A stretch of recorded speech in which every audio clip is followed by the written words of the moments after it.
Good morning, welcome to my channel. So મસ્ત morning થઈ ગઈ છે ને જો વેધર જો આજનું તમને બતાવું. દરરોજ જેવું જ છે, કેમ કે કાંઈ ફેર નથી. તો આજ પણ વરસાદ એક ખાલી ઝરમર આવતો નથી એટલો ફેર છે, નકર અત્યારમાં ચાલુ હોય.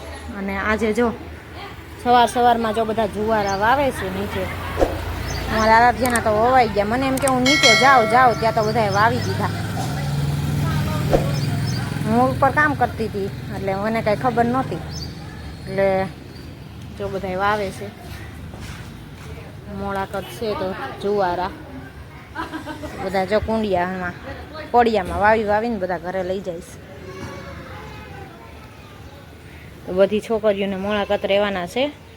તો છે જો રવિવારે છે મોળાકત ચાલુ થાય છે, વ્રત છોકરીઓના ગોરમાનું વ્રત. તો બધી છોકરીઓને જુવારા વાવી દીધા અત્યારમાં. આજે છઠ છે તો છઠને દી બધાને વાવવાના હોય. તો ઘણાએ તો પમદી વાવી દીધા છે, પણ અમને બહુ ખબર નહોતી કે અમે આજ વાવ્યા. પછી પાંચમને દી ન વવાય તો છઠને દી વાવ્યા આજે. તો હવે વાવી દીધા જુવારા. હવે આરાધ્યા બેનની મોળાકત છે અમારે, તો આરાધ્યાને મોળાકત ચાલુ થશે તો આરાધ્યાને પણ જુવારા વાવ્યા છે.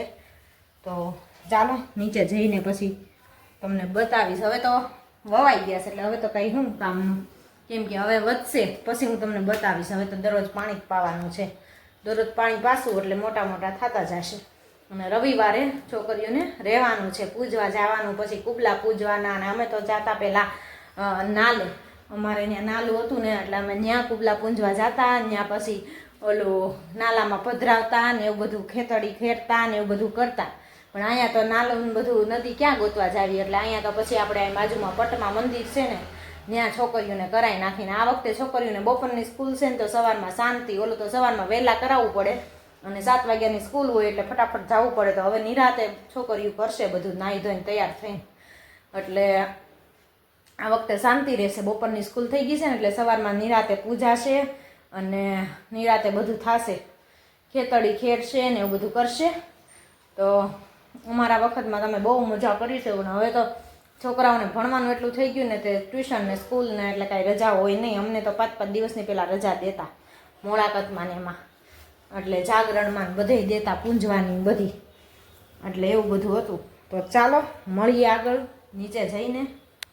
કામ કરીને ફ્રી થઈ ગયા ને ફ્રેશ ભીંડો લઈને બેસી ગયા છે. જો હવે ભીંડાનું શાક બનાવવાનું છે આજ તો. અને બહાર વેધરમાં જો ઘડીક વાદળા થાય છે ને ઘડીક તડકો નીકળે છે ને એવું વાતાવરણ આજ તો છે. ઘડીકમાં ફૂલ વાદળા આવે ને ઘડીકમાં ફૂલ તડકો નીકળી જાય એવું છે આજ તો વેધર. હવે વરસાદ જો બપોર સુધી ન આવે ને તો કપડાં સુકાઈ જાય. હવે જોઈએ. હવે કાલ તો તડા માર કરાવી હતી, લેવરાવ્યા હતા તડા ધડી, કાલ તો દેવા માંડ્યા. તો હવે આજ જોઈએ હવે શું થાય છે. તો સામે કબૂતર બેઠું છે મસ્ત એવું. અને વાતાવરણ પણ જો દરરોજ જોઈએ એવું ને એવું જ છે હમણાં તો. કેમ કે હમણાં કેટલા 15-20 દિવસ તો તડકો નીકળ્યો જ નથી એવું છે અંદાજે. તો એટલા દિવસ તો થઈ જ ગયા છે. તો આજે ભીંડાનું શાક બનાવવાનું છે, તો બનાવી નાખી ભીંડાનું શાક. અને કામ કરીને તો જો બધું ફ્રી થઈ ગયા. હવે રસોઈની તૈયારી કરશું, કેમ કે બધું કામ પતી ગયું છે હવે. અને વાગી ગયા છે 9:30. અને 9:30 થયા તે આપણે આજે સાવ ફ્રી થઈ ગયા. અને એક દિવસે જો ભાત પણ મૂકી દીધા છે, દાળ બફાઈ ગઈ છે. તો હવે શાક રોટલીની તો બપોરે બનાવવાની છે મોડી, અને દાળ વઘારવાની અને શાક બનાવવાનું બાકી છે. ભાત તો ચડે છે એ બધું કમ્પ્લીટ કરી નાખી. છોકરાઓ ટ્યુશનમાંથી આવે ત્યારે રસોઈ કમ્પ્લીટ કરી નાખી. પછી નાસ્તામાં એ જે કહેશે બનાવી દેશું. અને આજે ફ્રૂટ લઈ જવાનું હશે તો કેળા લઈ જવા હશે તો કેળા લઈ જાય. હવે જોઈએ આવે પછી ખબર પડે શું મેનુમાં કરીએ, નાસ્તામાં લઈ જવાનું. તો ચાલો મળીએ આગળ. તો જો લાઇટ વહી ગઈ છે તો બધા જો લાઇટની વાટ જોઈને બેઠા છે. અને વાગી ગયા કેટલા વાગ્યા? 11:15 થઈ ગયા. હે લાઇટ ક્યારની વહી ગઈ છે? મમ્મી ફોનમાં મશગુલ થઈ ગયા છે. નવા રાખો છે એટલે લાઇટ વહી ગઈ છે ને તો જો ટાઈમ પાસ કરી છે બધાય. મારે રસોઈ પણ બની ગઈ છે બધી, ભીંડાનું શાક, દાળ ભાત ને બધું રંધાઈ ગયું. રોટલી એક બાકી છે ને અમારા મેડમને શું નાસ્તામાં લઈ જાઉં ને કાંઈ નક્કી થતું નથી. હવે હું નક્કી કરે કોને ખબર. એવા લઈ જાવસ એ મસાલા વાળા અહીં કઠોળ નથી મળતું ભેગું, લઈ આવી જા. એ ખાવું છે? તો એ લઈ જા, એ નાસ્તામાં લઈ જા. તમે તાર જા લ્યો, હું લેવા નહીં જાઉં, હમણાં લઈ આવી દઉં. બધું મિક્સ આવે છે ને કઠોળ? મિક્સ કઠોળ જ લેવાય, મજા આવે, ભાવે. મઠ ને મગ ને બધું આવે. ઈ લેવું છે ને? ખાલી વટાણા પછી કડક પડશે, વટાણા એકલા નહીં ખવાય. તો ચાલો ચવાણું ખાવા. જો ટાઈમ પાસ કરીશી, લાઈટ નથી એટલે ચવાણું લઈને બેસી ગયા ખાવા. હમણાં ખાવી ચવાણું ખાઈ લો પછી લઈ આવી દો. તો લાઈટ વગર વસને હંચાય હાલે નહીં. શું કરવાનું? એવું છે, બેહવાનું. પછી તૈયાર કોણ કરશે તમને? હે, બાર બેહવાનું. બાર અત્યારમાં બેહાય. રસોઈ કોણ બનાવે? બહુ. તો એવું છે આરાધ્યા બેનનું જો કામકાજ. ગાઈસ જો આપણે આવી ગયા ઉપર રસોઈ બનાવવા માટે. 6:30 થઈ ગયા છે અને આજે છે ભાજીનો પ્રોગ્રામ.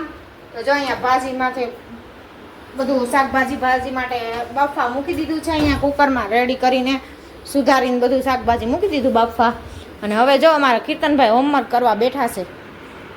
સ્કૂલેથી આવીને રમવા ગયા હતા, રમીને આવીને હવે હોમવર્ક કરવાના. ઓલા બેન કે હું મોરલો બોલે ને એટલે હું આવીશ લેસન કરવા. હવે ક્યારે આવે ને જોવું છે, પછી પૂરું થાય નહીં. અને કાલે કીર્તનને કાલે જવાનું છે પિકનિકમાં. સ્કૂલમાંથી લઈ જવાના છે પિકનિક કરવા. ઈશ્વરિયા પોટ. ક્યાં લઈ જવાના? ઈશ્વરિયા પોટ લઈ જવાના. ઈશ્વરિયા પોટ લઈ જવાના છે. તો કાલે જો સવારમાં એને 7 વાગ્યામાં જવાનું છે. તો 7 વાગ્યામાં એનું જમવાનું ને બધું લઈને જવાનું છે, એટલે બનાવવાનું છે. તો કાલ તો સવારમાં કીર્તન વયો જાહે. 7 વાગે જવાનું ને 3 વાગે પાછું આવવાનું, એ રીતનું છે કાર્યક્રમ આખો. અને આરાધ્યાનું હજી નથી. આરાધ્યાને લઈ જાય ત્યારે એનો મેસેજ આવશે. અત્યારે 6, 7 ને 8 ધોરણના લઈ જાય છે, એટલે કાલે આ મોટા મોટા છોકરાઓને બધાને લઈ જશે.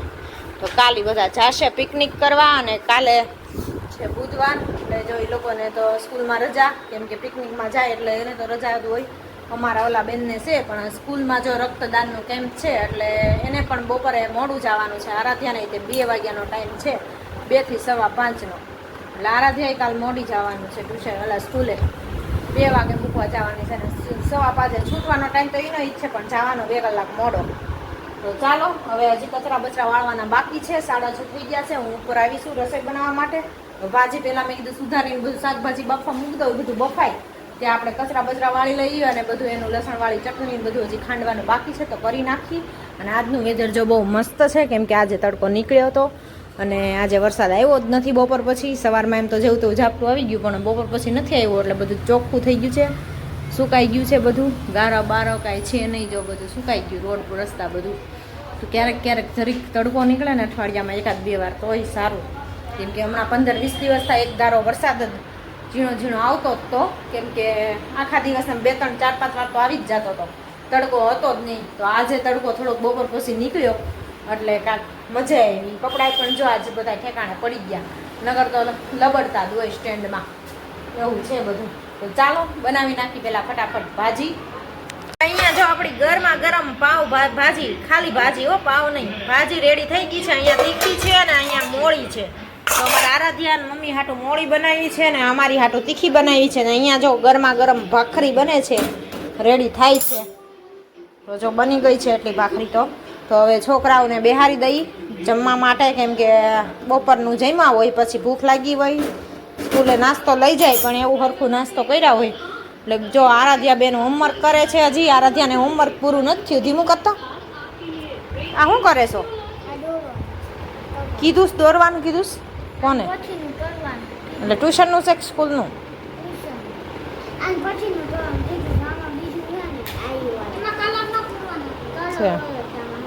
આરાધ્યા બેન જો હોમવર્ક ચાલુ છે. આરાધ્યાનું હોમવર્ક પૂરું થાય પછી 2 જમવા બેસી જાય અને આપણે ત્યાં ભાખરી પૂરી થઈ જાય. તો ચાલો આવો ગરમા ગરમ ભાજી ને ભાખરી ખાવા માટે. કોને કોને ભાજી બહુ ભાવે કમેન્ટમાં જણાવજો. જો અમારે તો 2 છોકરાને ને મને તો ભાજી દરરોજ દો ને તો દરરોજ હાલે, એટલી ભાજી ભાવે અમને ત્રણેયને. અમારે કીર્તને લુખી ખાય, આરાધ્યા લુખી ખાય, હું લુખી ખાઉં, એટલે ભાજી તો બહુ જ ભાવે. તો આજે ભાજીનો પ્રોગ્રામ કરી નાખ્યો. દરરોજ એમ થાય શાકના સાંજે વાંધા પડે, એમ થાય શેનું શાક બનાવું. જો ભાજી હશે ને તો 2 છોકરા ખાઈ લેશે. પછી શાક નકર ન ખાય એવું થાય. એટલે આજે કીધું કે કાલે આરાધ્યાને આમથી સરખું નહોતું પેટમાં અને કાલે જમી નથી કાંઈ, તો મેં આજ ભાજી બનાવી દઉં તો એ ધરાઈને ખાઈ લે, જમી લે. તો ચાલો આવી જાઓ તમે પણ બધા ભાજી ખાવા માટે. જો બચ્ચા પાલટી બધા સાયકલ હાંકે છે ને, આપણે અહીંયા જમી કારવીને ફ્રી થઈને બહાર બેસી ગયા છીએ પવન ખાવા માટે, કેમ કે આજે વરસાદ નથી એટલે પવન ખાવાની મજા આવે. તો આરાધ્યા ચક્કર મારવા ગઈ છે, આવે એટલે ઉપર જઈએ. તો ચાલો આ સાથે આજના બ્લોગને એન્ડ અહીંયા જ કરશું. લાઈક કરો, શેર કરો, સબસ્ક્રાઈબ કરો. મળીએ કાલ નવા કન્ટેન્ટની સાથે. જય સ્વામિનારાયણ.